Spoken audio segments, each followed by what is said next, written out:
Connect Marco Dumont.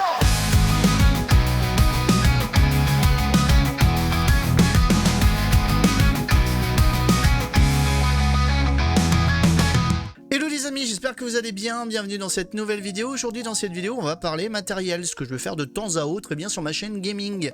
Alors il faut savoir que j'ai diverses chaînes, dont ma chaîne Retro Gaming.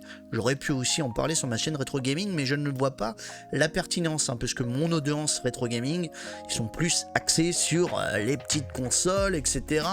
Ce que vous pouvez voir derrière moi et ce que je vous montre ici.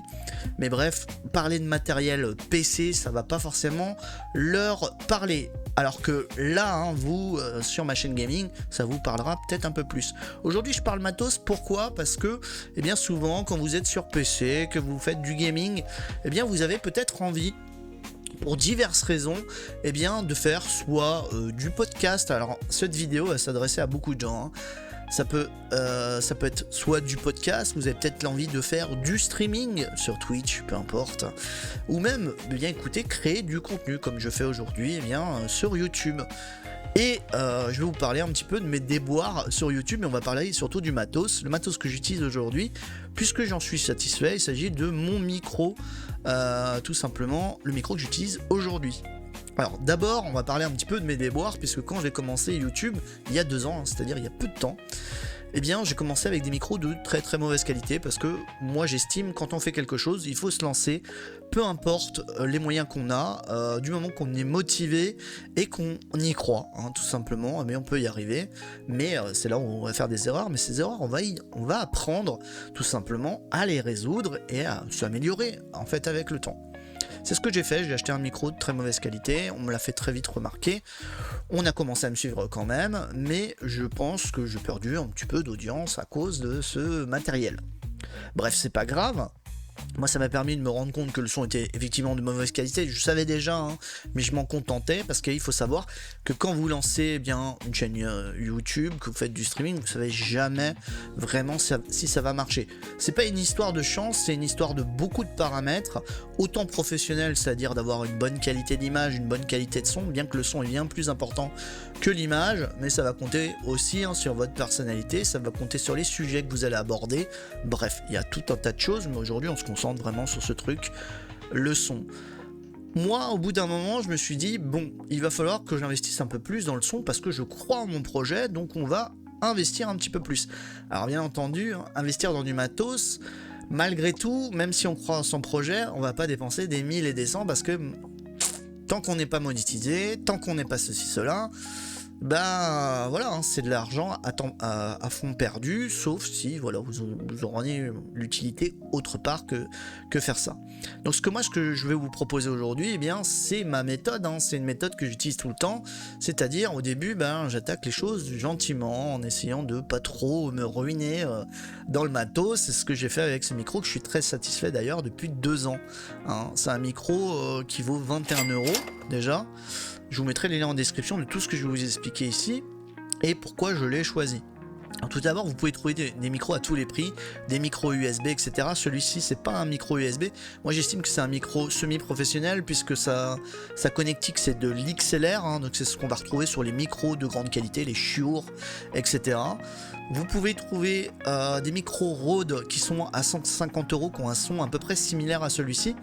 Donc un petit peu mieux même, mais on s'en approche vraiment du micro Rode à 150 € entre celui-ci. J'ai vu des gens le tester. Vraiment, c'est très très acceptable.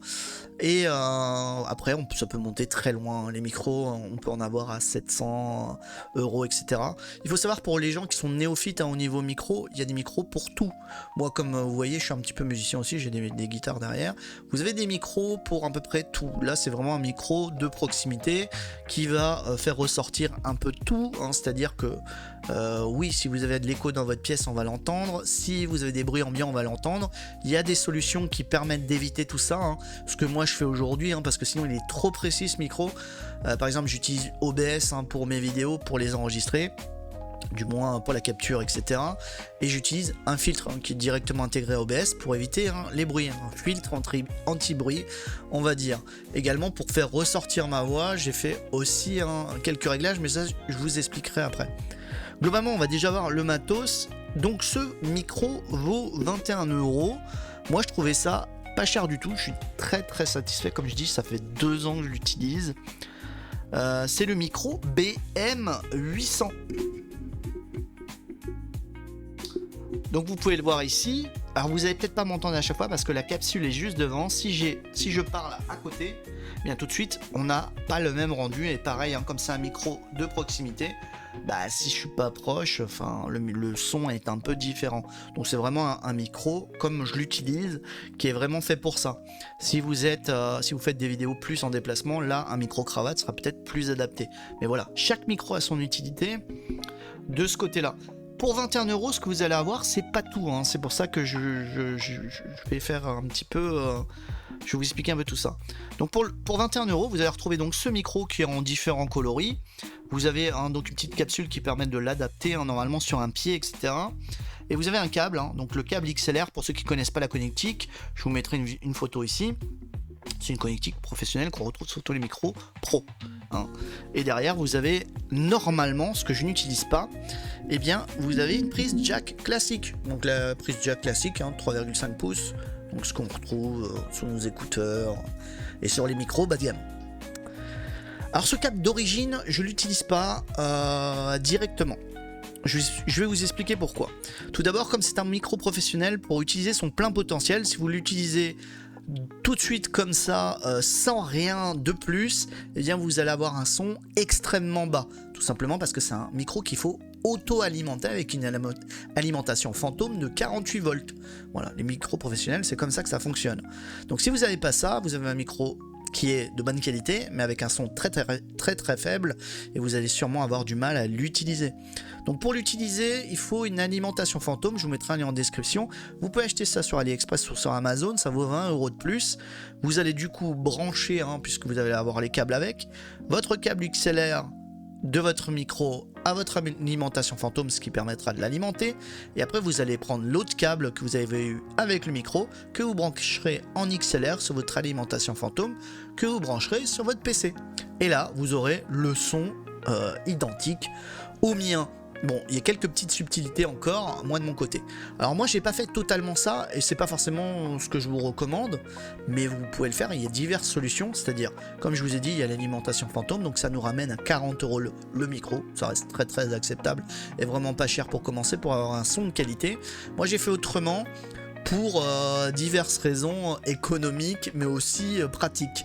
Au début, le but n'était pas forcément de faire une chaîne YouTube ou autre, mais bon, après je me suis lancé parce que je me suis dit tiens, j'ai le matos, pourquoi pas, et j'avais l'envie aussi. Moi de mon côté, j'ai pas acheté d'alimentation fantôme parce que j'avais déjà acheté auparavant pour mes guitares, eh bien une carte son que j'ai juste devant moi, je vous mettrai le lien en description aussi si ça vous intéresse, j'en parlerai peut-être à un moment donné. J'utilise une Behringer UMC 22, donc c'est un truc qui vaut 50 €, donc là ça monte un peu le prix, mais si vous faites du streaming ça n'a aucun intérêt. Pourquoi? Tout simplement parce que l'avantage moi que j'ai là-dessus sur cette carte son, c'est qu'effectivement il y a une alimentation fantôme déjà prévue dessus, on peut y plugger justement un câble fin XLR, donc j'y branche mon micro, donc ça marche tout de suite, c'est relié à mon PC, bref, c'est nickel. Mais voilà, le truc qui vous servira à rien, c'est que j'ai des câbles jack en plus, enfin du moins j'ai un port jack en plus où je peux brancher ma guitare et m'enregistrer. Au début c'était ça le but, hein, c'était de pouvoir enregistrer ma guitare et mettre des effets dessus. Donc pour vous, hein, si vous souhaitez bien faire comme moi, la carte son n'est nécessairement pas obligatoire, ça va monter la note pour pas grand chose. Donc vraiment, l'alimentation fantôme et le micro, c'est le mieux. Si vous vous démerdez, parce que là il faut savoir que ce que vous voyez ici, eh bien c'est un bricolage maison, parce que j'ai pas de pied.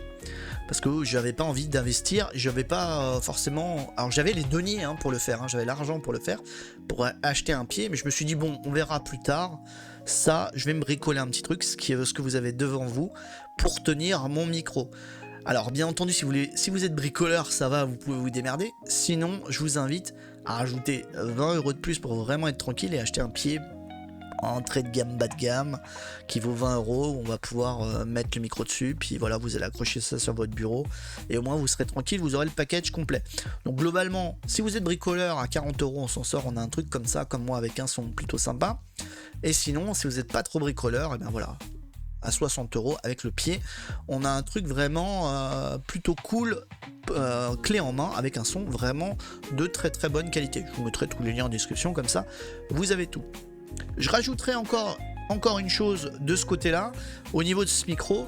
Bien entendu, je fais d'autres choses encore un petit peu supplémentaires, puisque bah oui, je me suis un petit peu spécialisé autant avec tout ce qui est son, avec guitare, etc.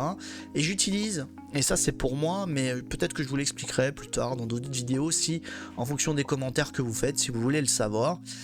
J'utilise donc OBS pour la capture de mes vidéos, de mes streams également. Donc avec un filtre anti-bruit, bon ça je vous le montrerai pas, mais je pourrais faire un tuto si ça vous intéresse. Et également, eh bien, pour refaire ressortir ma voix, puisque ça c'est un truc un petit peu professionnel, j'utilise un logiciel spécifique. Là je l'exploite pas dans mes vidéos, mais globalement je peux avoir dans ma voix des échos, tout un tas de trucs, et j'utilise un filtre de compression de voix pour faire ressortir encore mieux ma voix, et du moins je l'ai réglé à ma voix, tout simplement. Il n'y a rien de très compliqué, mais c'est vraiment un outil supplémentaire avec un VST qui me permet de faire ressortir ma voix, et moi je suis satisfait de ce son, du moins c'est le son que j'entends, ça me plaît. Voilà.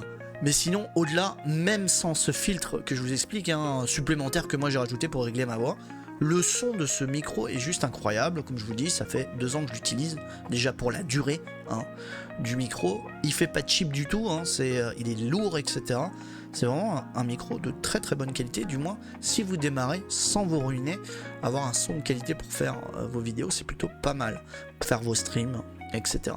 Donc voilà les amis, j'espère que cette vidéo vous a plu sur ce petit matos. Je vous parlerai bien entendu d'autres choses, peut-être pas forcément pour le stream, mais comme je disais, des manettes, des écrans, etc. Bref, on parlera de matos de temps à autre sur la chaîne. Si ça vous a plu, écoutez, n'hésitez pas à laisser un petit pouce, à vous abonner à ma chaîne pour tout simplement être au courant des nouvelles vidéos que je sortirai, à activer la cloche.